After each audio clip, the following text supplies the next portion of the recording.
Este programa não é recomendado para menores de 14 anos.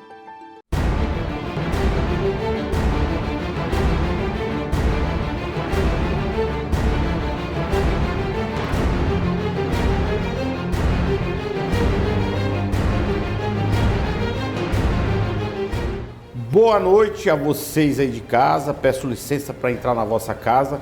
Hoje nós vamos falar de assunto polêmico, nós vamos falar de desarmamento. Estou recebendo aqui coronel do Exército, formado pela Academia Militar das Agulhas Negras, fundador do Clube de Tiro, ex-diretor da Confederação Brasileira de Tiro Esportivo, coronel Evaldo Carvalho. Boa noite, coronel. Prazer recebê-lo aqui. É uma honra em tê-lo aqui no nosso programa com um debate tão polêmico quanto essa questão do desarmamento. Então é muito bom ter a sua opinião aqui para os nossos telespectadores de casa. Boa noite, muito obrigado pelo convite e eu estou à disposição para esclarecer alguma dúvida caso haja. Muito obrigado, coronel. Márcio, boa noite. Marcos Duarte, boa noite. Boa noite. Boa noite. Hoje o negócio aqui é estreando, tiro ao alvo, desarmamento ou armamento, e o pessoal aí de casa está curioso para saber, e nós temos aqui a autoridade máxima para falar do assunto, não é isso, Márcio? Com certeza, você, meu amigo, que precisa saber mais desse assunto, sobre segurança, né? A sua segurança familiar e todo esse imbróglio que envolve a lei do desarmamento, os decretos que estão aí tramitando para que possa realmente haver uma regulamentação de tudo isso. Nós vamos discutir isso hoje e conto com você aqui, com a sua audiência. Doutor Marcos, suas considerações? Prazer, estreando hoje aqui no Acerto de Contas, fazendo parte dessa equipe tão abalizada de apresentadores sob o comando do Carlos Marcieri. Obrigado. Esse profissional, 30 anos aí de apresentação. Não fala que é 30 anos, não vou descobrir minha idade. E hoje temos aí a presença do coronel Evaldo para tratar realmente de um assunto que interessa a todos vocês que estão nos assistindo. Armar ou desarmar a população? Eis a questão, né? Então já fica a pergunta, coronel. Devemos andar armado ou desarmado? O senhor é a favor do armamento, que a população tem esse armamento em casa? Peraí, vamos tentar separar, né? Ter arma em casa ou portar a arma. Existe uma diferença. A posse e o porte, né? A posse e o porte. O senhor acha que o cidadão ele deve andar portando uma arma pelas ruas ou ele deve ter uma arma dentro da sua casa para sua defesa? Isso depende muito do pensamento de cada um. Sim. Pelo que eu venho, dada a minha vivência aí, em termos de há bastante tempo nessa área, o cidadão bem treinado, ele deve andar armado, com treinamento, não é comprar uma arma, botar na cintura e sair por aí. Isso faz parte da defesa dele, da defesa dos seus familiares, da defesa do seu patrimônio. O que vimos desde o Estatuto do Desarmamento. Antes do Estatuto do Desarmamento, andar armado era uma contravenção penal. Aqui nós temos advogado, que depois pode explicar muito bem o que era isso. Então nós tínhamos, era apenas uma contravenção. Hoje é crime andar armado sem estar com a documentação prevista na lei. Mas o que se viu... A documentação seria o porte, né? O porte de arma. O porte, a posse, a guia de trânsito. Então, anterior ao Estatuto do Desarmamento, o cidadão era respeitado quando saía na rua. Atualmente, depois do Estatuto do Desarmamento, o cidadão é assaltado pelo meliante que vem apenas com a mão por baixo da camisa, porque ele tem certeza que o cidadão está desarmado. E com isso ele toca o horror e leva e passa a dominar a situação. Então, como eu falei, o cidadão treinado, com curso de tiro, com treinamento específico, ele deve andar armado, como também deve defender a sua residência. E além disso, né, coronel, a gente tem que ficar... Ser humano é uma coisa muito complexa. Eu sempre digo aqui no programa que tecnologicamente nós evoluímos muito da década de 40 para cá. Intelectualmente nós regredimos muito. E existem muitas coisas hoje que a psicopatia, a psicologia, a psiquiatria está descobrindo agora, né? Eu tenho um pouco de receio da pessoa sair armada, porque o cara fica valente. Muitos acham que aquela arma não é para se defender. Muitos acham que aquela arma é para torná-lo mais homem, empoderado. Né? Ou seja, chego aqui no bairro, estou armado, tem o problema da questão alcoólica e tal. Então, eu não sou muito a favor do cidadão andar armado, eu sou a favor de ter a arma em casa para defesa da sua família, a posse. Mas existe também, na hora que a pessoa vai fazer a aquisição da arma, o teste psicológico, não é isso? Perfeitamente. Além do teste psicológico, existe um teste de tiro. Ou seja, que bastante gente é eliminado nesse processo. Então, isso, o que se fala por aí, não é dessa forma, de se banalizar uma posse ou um porte de arma. Banalizar não, né? Não pode banalizar. O cidadão tem que estar treinado e em condições de psicológico, responder, é uma determinada situação. Precisa-se para adquirir uma arma. Certidões negativas, se tiver algum crime, algum inquérito que esteja respondendo, está eliminado. Precisa passar no teste de tiro. Precisa estar em condições psicológicas para se poder portar essa arma. Ou seja, não é qualquer um. É uma burocracia grande, necessária, que isso aí envolve da ordem de 3, 4, 5 meses para adquirir uma arma. Não é que nem numa feira que você chega numa banca e compra uma penca de banana e sai. Não é como no Paraguai, você chega lá numa loja, eu quero aí uma calibre 12, já sai com a calibre 12 dentro de uma... Não existe essa possibilidade. Agora o Carlos Marcelli falou numa coisa interessante, esse empoderamento, esse aspecto psicológico de você andar armado. Eu nunca tinha pego uma arma. Recentemente, eu fui a um clube de tiro. Por curiosidade, paguei lá, me inscrevi, paguei uma taxa, comprei lá a munição e peguei uma pistola para ir atirar. Eu confesso que esse empoderamento tomou conta de mim naquele momento, entende? Então, assim, eu pergunto, embora as pesquisas Você se sentiu empoderado? Eu me senti. Então, isso é inerente do ser humano.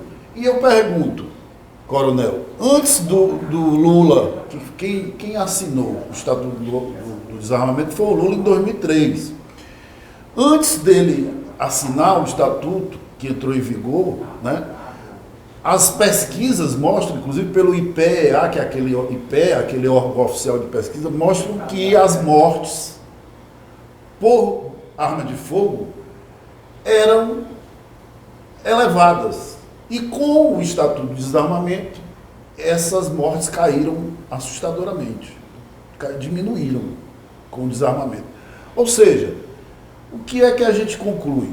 Por exemplo, só em 2019, 2020, após o governo Bolsonaro, que tem como proposta de campanha, né, armar a população, foram registradas 320 mil armas no Brasil. Então aí eu lhe pergunto, Coronel, qual a sua visão? Até a lei de desarmamento diminui o crime de arma de fogo, como as pesquisas mostram? Não diminui. Essa pesquisa aí que se fala, que se diz que é uma pesquisa, eu tenho minhas dúvidas, nós temos outras comprovações que vê diferente desse ângulo aí. Realmente tem muito crime com arma de fogo, porém armas ilegais, que não tiveram esses testes que eu falei anteriormente. O senhor falou antes sobre o Paraguai, que chega lá e compra de qualquer maneira. O senhor sabe qual é o país da América Latina menos violento, ou seja, com menor crime? É o Paraguai. É o Paraguai. Porque a população está armada. E o bandido sabe que pode encontrar com um camarada armado e se dar mal. O segundo país mais bem armado da América Latina é o Uruguai, que fica em segundo lugar em termos de violência. Aqui, o que é que acontece? Tiraram as armas do cidadão de bem. E o bandido que não cumpre a lei ficou armado. E a população ficou refém desse bandido. Inclusive... mas antes disso, Márcio, antes da sua opinião, nós vamos falar agora da faculdade FMB, a maior faculdade e melhor faculdade do ensino à distância. Dá uma olhadinha aí. Às vezes, as tempestades surgem para nos provar o quão podemos ser fortes. Nossos projetos jamais poderão ser esquecidos por conta dos desafios que a vida nos proporciona. Mas se o assunto é conhecimento, a FMB é sua parceira na busca dos seus sonhos. Processo Seletivo 2021.2 FMB para os cursos de Administração, Contábeis, Direito, Pedagogia, RH, Serviço Social e Teologia. Todos com desconto de 55% até o final do curso. Saiba mais acessando nossas redes sociais. Faculdade do Maciço de Baturité. Seu sonho ao seu alcance. Márcio, voltando então, Márcio, as suas considerações aí. Inclusive, Coronel, esse projeto de lei é o 292 do Gerson Camata, senador. Ele foi sancionado em 2003 por Lula. E a gente sabe que Lula é um cara que tem uma visão leninista, um marxista, comunista, né? É um cara que puxa para essa visão. E nessa pegada, nessa ideologia dele, o desarmamento da população é de suma importância.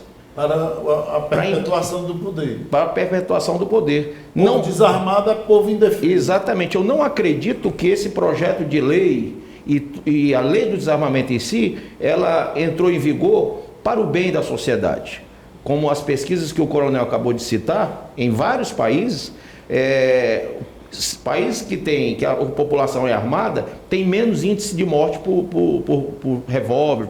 Precisaria né? ser uma pesquisa, teria que ser num eu contexto acho que mais globalizado, como o coronel citou. O país, o Paraguai, no Paraguai o índice de mortalidade de assassinatos são muito menores. Porque assim, muito menores. Pesquisa, gente, vocês é de casa para vocês entenderem, pesquisa é um negócio um pouco duvidoso. Mas como duvidoso?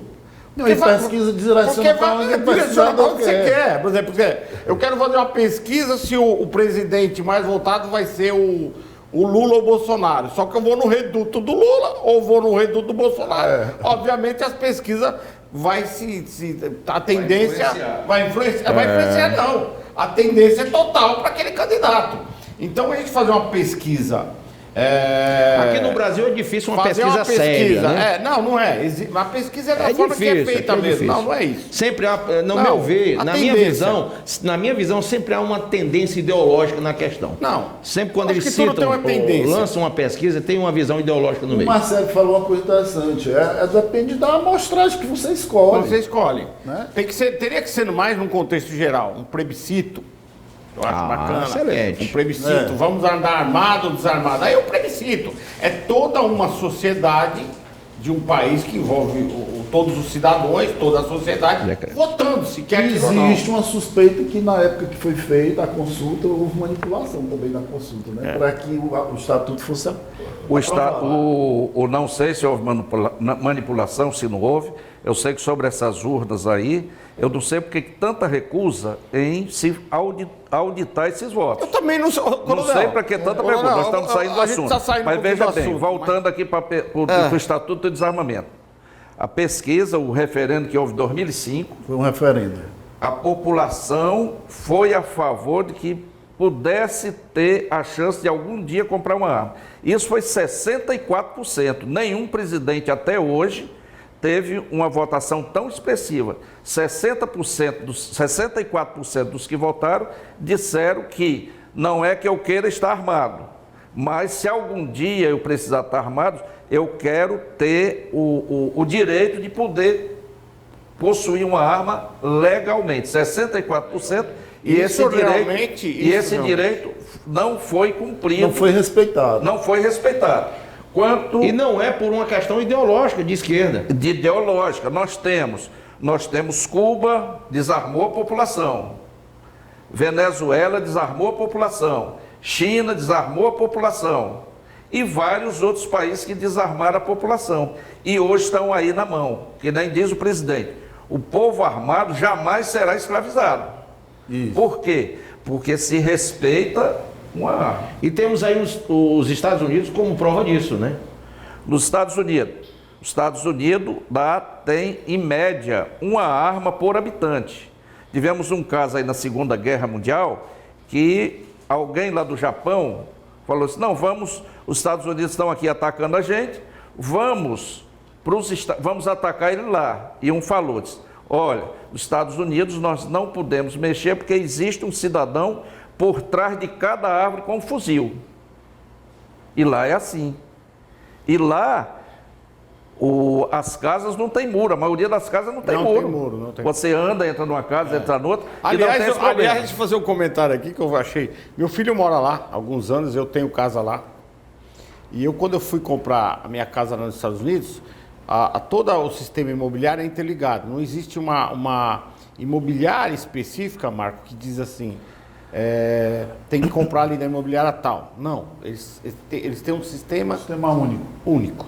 Então você escolhe lá um corretor e aquele imóvel está em todos os corretores, tem aquele imóvel. Agora, o que me surpreendeu, gente, foi que eu fui ver uma casa na época e aí eu perguntei ao corretor, a corretora, mas comunicou o proprietário? Não, a casa fica aberta. Como assim? Não, a casa fica aberta. Aí eu me lembro que a gente entrou na casa, 2 carros na garagem, um BMW conversível, eu não me lembro outro carro, que me chamou até atenção, na época tinha saído aquele BMW conversível. Olhei a casa toda mobiliada, com TV e tal, e saímos, fechou a porta, pronto. Quer dizer, é uma outra realidade social. E todos andam armados. Até porque há um respeito, no momento que você vai adentrar um local, que você sabe que o cidadão está armado, você diz, poxa, eu vou pensar 3 vezes antes de fazer uma bobagem. Justamente o que aconteceu. Com o Estatuto de Desarmamento, se desarmou o cidadão de bem. De bem. Os meliantes, os bandidos ficaram armados. Então eles ficaram à vontade em assaltar. Hoje, aí diz, não, o presidente facilitou a aquisição de arma. Não foi isso. A lei já existia, que é muito restritiva. O Estatuto do Desarmamento é uma das leis mais restritivas do mundo em termos de arma. O que acontece? Teve um aumento de compra quando o presidente falou? Teve. Porque ele facilitou? Não. Porque foi uma repercussão tão grande que o presidente está defendendo as armas, que o cidadão procurou comprar. Ele chegou a comprar, poxa, eu posso ter uma arma. Ele não sabia que podia uma arma. Porque a arma era um objeto maligno. Uma coisa... Satanizaram mesmo. Satanizaram. Quando a arma é um instrumento de defesa. A arma foi criada para se defender. Vem os bandidos e usam de outra forma.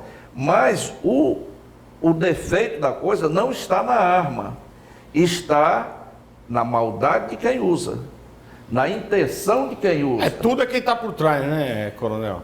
Deixa eu fazer o Márcio, vamos chamar agora Tainá Sabor Manteiga. É isso aí, você que quer provar Tainá Sabor Manteiga, cafezinho com pão e Tainá é tudo de bom. Veja aí. A empresa FA Alimentos vem respeitosamente perante aos seus clientes e consumidores informar o motivo da ausência no mercado de um dos seus itens, manteiga de palma Tainá, por necessidade de uma simples correção no rótulo. Segundo o órgão fiscalizador do Direito e Defesa do Consumidor, DECOM/CE, entendeu que a denominação correta seria creme vegetal de palma sabor manteiga, por se tratar de um produto de origem vegetal. A empresa atendeu referida exigência e reiteramos o compromisso e a transparência com nossos clientes e consumidores em trazer ao mercado produtos naturais saudáveis. Informamos que, apesar do novo rótulo, não houve alteração na fórmula. Temos como objetivo atender o público em geral, em especial aos que têm rejeição à lactose e outros derivados da proteína do leite, entre eles veganos e vegetarianos. Desde já, nos retratamos perante nossos consumidores que procuraram e não encontraram Tainá nos nossos revendedores no estado do Ceará. Em breve, o abastecimento será normalizado em todos os pontos de vendas já conhecidos. Então é isso aí, cafezinho à tarde e tal, Tainá Sabor Manteiga. Eu uso muito lá em casa, é excelente. É excelente. E vegana, né? Vegana. E, coronel, é um assunto muito polêmico. Não é? Eu sempre digo que a moeda sempre tem, nós temos 2 lados, né? É muito polêmico. Quando o coronel frisou com muita propriedade, quando disse assim, A lei já existia. Não foi uma criação de Bolsonaro. Não foi por imposição de Bolsonaro. Bolsonaro só despertou o que já existia. Ou seja, Uma demanda reprimida. uma demanda reprimida. No entendimento dele, ele acha que todo cidadão tem o direito de se defender. Também acho. Mas eu penso também que nós temos uma sociedade muito confusa intelectualmente. Nós não temos, quando nós estávamos dizendo aqui de uma formação de um cidadão americano e uma formação de um cidadão brasileiro, são duas coisas muito diferentes. A educação é diferente, a estrutura familiar é diferente, a economia é diferente. São água e o vinho. Você deve conhecer o americano, já deve ter ido nos Estados Unidos. É muito diferente. Minhas netas estudam hoje nos Estados Unidos, falam 3 idiomas, estudam o dia todo. A minha neta, por exemplo, uma das minhas netas, ela faz parte do atletismo do americano.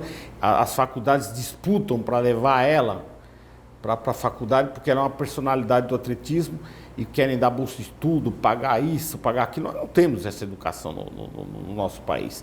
Então, o que me preocupa é o cidadão andar armado na rua, mesmo passando pelos testes psicológicos. Me preocupa muito, porque o americano é muito centrado naquilo que ele faz. Eu vou dar um exemplo para o doutor, para o coronel, que eu tenho lá, uma casa lá, já fazem 12 anos, eu não conheço meu jardineiro. O que significa? Por que eu estou falando isso? Ele vai lá, faz a parte dele lá, eu não o conheço, só vem o boleto para pagar. Eu nunca vi o cidadão, entendeu? Faz lá a parte dele lá e acabou.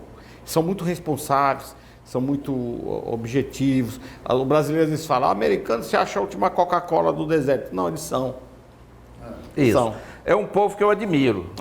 E se fala, o senhor falou aqui, voltando... E só para concluir, o patriotismo. Toda casa do americano tem a bandeira na porta. O patriotismo é impressionante. Eu tenho uma curiosidade sobre isso. Eu li em algum lugar, coronel, nosso entrevistado, que aqui no Brasil não existe esse hábito, infelizmente, de se colocar a bandeira em casa espontânea, cidadão. Ou em alguns estabelecimentos comerciais. Mas quando tem a bandeira é porque tem arma dentro de casa. Eu li isso em algum lugar. Não, isso aí não. Isso aí, eu sou do tempo, eu tenho 68 anos, tá? Tenho 68 anos, e na escola que eu estudei, lá no interior, em Russas, a gente cantava o hino nacional e se hasteava a bandeira. Acho que todos nós aqui, né? Tá? Sempre foi assim. Todo dia a gente chegava no colégio, fazia uma oração e começava as aulas. Tinha o canto do hino nacional, todo mundo sabia cantar o hino nacional. Que, por sinal, são valores que está sendo trabalhado aí pelo nosso presidente, pela equipe dele, para serem resgatados. Serem respeitados esses valores. Por exemplo, eu já fiquei muito alegre agora, fiquei muito satisfeito agora na Olimpíada, quando eu vi, na Copa América, eu vi uma equipe de futebol cantando o hino nacional com a mão no peito. E cantando. Isso é patriotismo. Quer dizer, começa por aí. Não é só isso, mas a gente começa por aí. Sobre educação, sabe? Ninguém pode soltar arma para o brasileiro, porque o brasileiro não tem educação para isso. Não tem educação, porque a educação brasileira foi sucateada durante vários anos aí. Verdade. Então, esse que é o vários problema. anos. Então, o que precisa?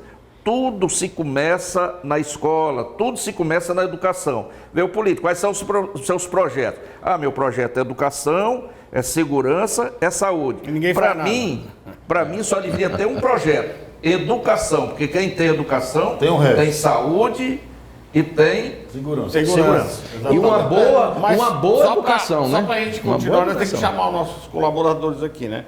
Então nós vamos chamar agora Xenon e LEDs, a loja que vai até a sua casa. Dá uma olhadinha aí. Agora nós vamos falar de uma loja diferenciada. É isso, aquela loja que vai até você. Você vai ligar e ela vai até a sua casa. Nós vamos falar de Xenon e LEDs. A sua loja tem qualquer tipo de acessórios. Qualquer acessório. Partiu do LED, Xenon, ao multimídia, alto-falantes automotivos de porta, o que você precisar para o Você seu instala carro. som também? Som também. Som. Tudo em Isso acessórios filme também ou não? Isso filme também. Então liga agora, não percam a oportunidade de receber orçamento via WhatsApp e comparar com as outras lojas. E se você tiver um orçamento maior do que ele passou para você, é só, Marcelo, eu tenho um orçamento aqui para confrontar contigo, vocês mandam lá o orçamento, ele vai fazer o quê? Cobrir a proposta. Isso. Então é só ligar, né? Só ligar. Xenon e LED, só ligar todos os tipos de acessórios. Então não percam, hein? Xenon. Então, o Coronel falou com muita propriedade agora. Eu sempre digo, Coronel, se nós, como sociedade, a sociedade nossa está falida, está semi-falida, vamos dizer assim. Se nós tirarmos o filho de um catador de papelão da rua, que anda atrás do pai, empurrando o carrinho, e educá-lo, ele vai tirar o pai da rua. É essa a questão. Tudo é educação. E isso o americano tem. Marcelo, eu tenho outra curiosidade para perguntar ao nosso convidado, nosso entrevistado. É lógico, todos nós somos concordes, que para se portar uma arma ou se possuir uma arma exige um treinamento, né? Um treinamento mínimo, pelo menos, né? Eu lhe pergunto, hoje, falando em termos de Ceará, nós temos escolas de tiro especializadas que podem dar esse treinamento para as pessoas? Perfeitamente. Nós temos o nosso clube de tiro Gun House, é que permite falar o nome. Claro. Tem. Até temos que divulgar por uma questão de responsabilidade social. Nós temos 25 anos de clube. Completamos esse ano 25 O anos. senhor pode repetir o nome? Clube de Tiro Gun House. Aonde fica? Fica na rua Canuto de Aguiar, 429. Canuto de Aguiar, 429. Telefone 3242-8473. Aliás, produção, depois coloca na tarja embaixo o nome do clube e tal, para as pessoas que estiverem interessadas em fazer o curso. Tá. Nesse tempo para cá, de 2004, de 94, quando a gente começou com a loja, depois 96 tivemos o clube. O clube hoje tem da ordem de 4.000 filiados, entre aqui e Juazeiro do Norte, que nós temos uma filial em Juazeiro do Norte.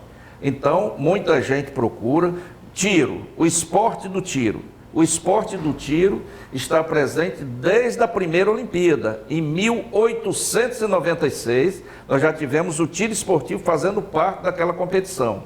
De todos os Jogos Olímpicos, apenas em 2 Jogos Olímpicos nós não tivemos tiro, porque os locais que sediaram não tinham local adequado para se fazer.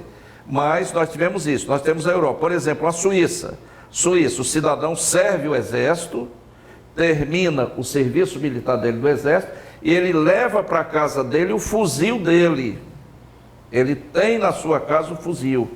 Porque em caso de uma mobilização, ele já tem o material dele. E esse cidadão recebe 500 tiros por ano para fazer o treinamento. Coronel, eu fui no clube de tiro por curiosidade. E eu gastei quase R$300 para dar alguns tiros. Quantos tiros? Me lembro, 50 tiros, porque parece que uma cápsula é R$3 ou é 2 e pouco, alguma coisa assim. Sei que não é uma coisa barata. Mas eu pergunto, existe algum estímulo, existe uma maneira de se facilitar isso para as pessoas de menor poder aquisitivo? Isso aí o coronel vai responder no segundo bloco, tá certo? Ou seja, existe uma facilidade para quem não tem muito recurso, porque isso é importante, porque vou comprar uma arma, mas não tenho tanto recurso para fazer o curso. Como fica isso? Vai responder agora no segundo bloco. Aí nós vamos ficar agora com a Mansão Marcieri. Dá uma olhada aí no lugar para você passar o final de semana.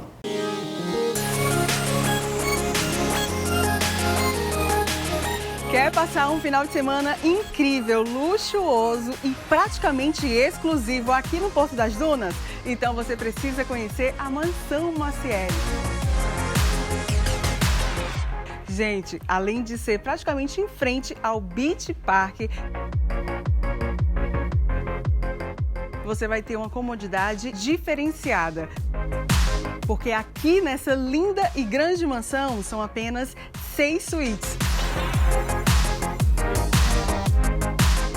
Gostou da Mansão Macieri? Eu adoro, eu vivo por aqui.